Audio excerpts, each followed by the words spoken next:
सोचिए आप सुबह उठे और पता चले कि पेट्रोल कुछ सस्ता हो गया है, गैस सिलेंडर के दाम बढ़ने का डर कम हो गया है, हवाई टिकट पहले से सस्ते मिल रहे हैं और धीरे धीरे सब्जियों से लेकर साबुन, डिटर्जेंट और रोजमर्रा के कई सामानों की कीमतों पर भी दबाव कम होने लगा है।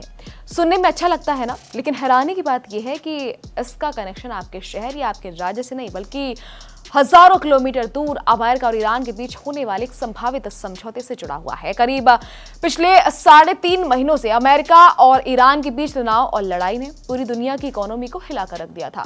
तेल बाजार में उथल पुथल मच गई थी, शिपिंग महंगी हो गई थी और दुनिया भर के देशों को इसका असर झेलना पड़ रहा था।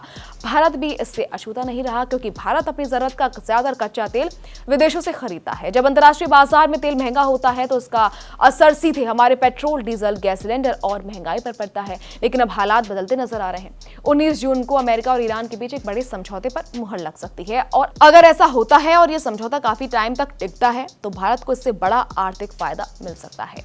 सवाल यह है कि आखिर अमेरिका और ईरान के समझौते से भारत का लेना देना क्या? असल खेल है तेल का। दुनिया के सबसे महत्वपूर्ण समुद्री रास्तों में से एक स्ट्रेट ऑफ हॉर्मुज, इसी रास्ते से खाड़ी देशों का तेल और गैस दुनिया के कई देशों तक पहुंचता है। युद्ध के दौरान इस रास्ते पर खतरा बढ़ गया था, सप्लाई प्रभावित हुई और बाजार में डर फैल गया था। जैसे ही सप्लाई पर खतरा बढ़ता है, तेल के दाम ऊपर जाने लगते हैं। भारत के लिए रास्ता काफी अहम है। हमारे कच्चे तेल, LNG और LPG का बड़ा हिस्सा इसी क्षेत्र से जुड़ा हुआ है। इसलिए जब यहाँ तनाव बढ़ता है तो उसका असर सीधे भारतीय इकोनॉमी पर पड़ता है। अगर समझौते के बाद हालात नॉर्मल होते हैं और तेल की सप्लाई फिर से सुचारू हो जाती है तो सबसे पहले राहत पेट्रोल और डीजल में देखने को मिल सकती है।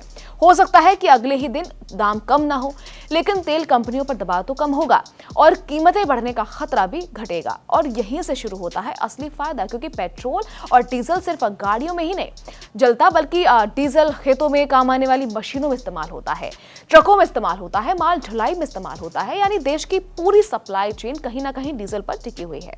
जब डीजल सस्ता होता है तो सामान एक जगह से दूसरी जगह पहुंचाने की लागत भी कम होने लगती है। इसका सीधा असर सब्जियों, फलों और खाने पीने की दूसरी चीजों पर पड़ सकता है। आज जो टमाटर, प्याज या दूसरी सब्जियां एक राज्य से दूसरे राज्य तक पहुंचती हैं, उनके पीछे ट्रांसपोर्ट का बड़ा खर्च होता है। अगर ईंधन सस्ता होता है तो ये खर्च भी कम हो सकता है। अब बात करते हैं LPG की। भारत घरेलू गैस के लिए भी आयात पर काफी निर्भर है। युद्ध के दौरान सिर्फ तेल ही महंगा नहीं हुआ था, बल्कि शिपिंग और इंश्योरेंस की लागत भी बढ़ गई थी। जहाज चलाने वाली कंपनियां ज्यादा चार्ज ले रही थी, क्योंकि पूरे क्षेत्र में जोखिम बढ़ गया था। अगर अमेरिका और ईरान बीच समझौता हो जाता है तो ये जोखिम कम हो सकता है, शिपिंग सस्ती हो सकती है, इंश्योरेंस प्रीमियम कम हो सकते हैं और इसका फायदा गैस सिलेंडर की कीमतों को स्थिर रखने में मिल सकता है। अब जरा हवाई यात्रा की बात करते हैं। एयरलाइंस की सबसे बड़ी लागतों में से एक होती है एविएशन टरबाइन फ्यूल यानी ATF। जब कच्चा तेल महंगा होता है तो ATF भी महंगा हो जाता है और एयरलाइंस किराया बढ़ा देती है। लेकिन अगर तेल सस्ता होता है तो एयरलाइंस के खर्च कम होते हैं। ऐसे में फ्यूचर में सस्ते टिकट, डिस्काउंट ऑफर और कम किराए देखने को मिल सकते हैं। खासकर खाड़ी देशों और यूरोप की उड़ानों में इसका असर ज्यादा नजर आ सकता है।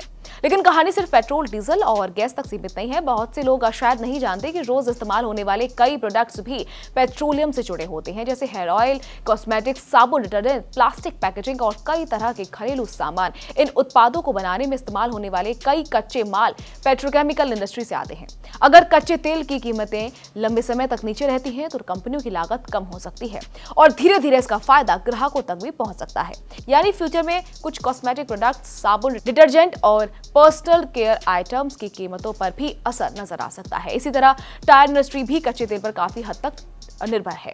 सिंथेटिक रबर और कई दूसरे कच्चे माल पेट्रोलियम से बनते हैं। अगर तेल सस्ता होता है तो टायर बनाने की लागत कम हो सकती है। जूते, चप्पलों में इस्तेमाल होने वाला EVA, PVC और पॉलीयूरेथेन जैसे मटेरियल भी पेट्रोलियम आधारित होते हैं, इसलिए इनके दामों पर भी असर पड़ सकता है। यहाँ तक कि कपड़ा उद्योग भी इससे जुड़ा हुआ है। पॉलिस्टर और नायलॉन जैसे सिंथेटिक धागे पेट्रोकेमिकल से बनते हैं। स्पोर्ट्स वियर, जैकेट, ट्रैकसूट और कई रेडीमेड कपड़ों की लागत भी इसी से प्रभावित होती है। यानी अगर तेल सस्ता रहता है तो कपड़ा उद्योग को भी राहत मिल सकती है।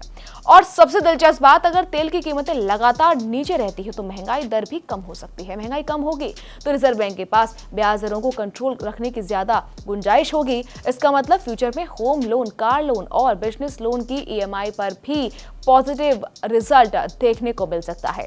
यानी अमेरिका और ईरान के बीच होने वाला यह समझौता सिर्फ दो देशों के बीच का मामला नहीं, इसका असर दुनिया की अर्थव्यवस्था पर पड़ेगा। और भारत जैसे बड़े आयातक देश के लिए यह समझौता पेट्रोल, डीजल से लेकर गैस सिलेंडर, हवाई टिकट, सब्जियों, कपड़ों और रोजमर्रा की कई चीजों में राहत की उम्मीद लेकर आ सकता है। हालांकि ये सब इस बात पर निर्भर करेगा कि समझौता कितना सफल रहता है, लेकिन फिलहाल इतना जरूर है कि अगर शांति कायम रहती है तो इसका सबसे बड़ा फायदा आम लोगों की जेब को मिल सकता है।